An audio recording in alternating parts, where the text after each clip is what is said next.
भाग 21 बेताल पच्चीसी। वाचक हिमांशी। समय अप्रैल 2026। भाग 21। विशाल नाम की नगरी में पद्मनाभ नाम का राजा राज करता था। उसी नगरी में अर्थदत्त नाम का एक साहूकार रहता था। अर्थदत्त के अनंग मंजरी नाम की एक सुंदर कन्या थी। उसका विवाह साहूकार ने एक धनी साहूकार के पुत्र मणिवर्मा के साथ कर दिया।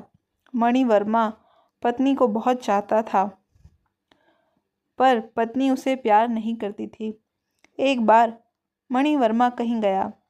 पीछे अनंग मंजरी की राजपुरोहित के लड़के कमलाकर पर निगाह पड़ी तो वह उसे चाहने लगी।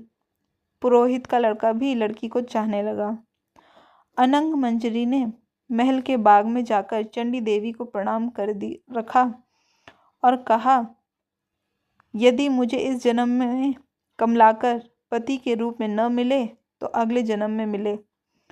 यह कहकर वह अशोक के पेड़ से दुपट्टे की फांसी बनाकर मरने को तैयार हो गई। तभी उसकी सखी आ गई और उसे यह वचन देकर ले गई कि कमलाकर से मिला देगी।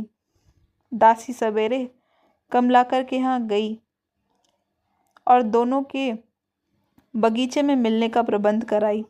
कमलाकर आया और उसने अनंग मंजरी को देखा।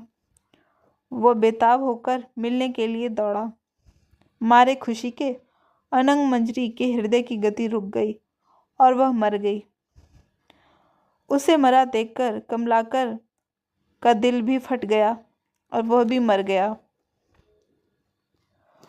उसी समय मणिवर्मा आ गया और अपनी पत्नी को पराया आदमी के साथ मरा देखकर वह बड़ा दुखी हुआ। वह स्त्री को इतना चाहता था कि उसका वियोग न सहने से उसके भी प्राण निकल गए। चारों ओर हाहाकार मच गया। चंडी देवी प्रकट हुई और उन्होंने सबको जीवित कर दिया। इतना कहकर बेताल बोला, राजन, यह बताओ कि इन तीनों में सबसे ज्यादा विराग में अंधा कौन था? राजा ने कहा, मेरे विचार में मणिवर्मा था, क्योंकि वह अपनी पत्नी को पराये आदमी को प्यार करते देखकर भी शोक में मर गया। अनंग मंजरी और कमलाकर तो अचानक मिलने की खुशी से मरे। इसमें कोई अचरज की बात नहीं थी।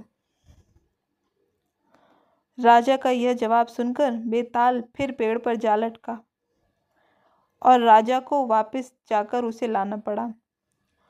रास्ते में बेताल ने फिर एक कहानी सुनाई। भाग 21 का अंत।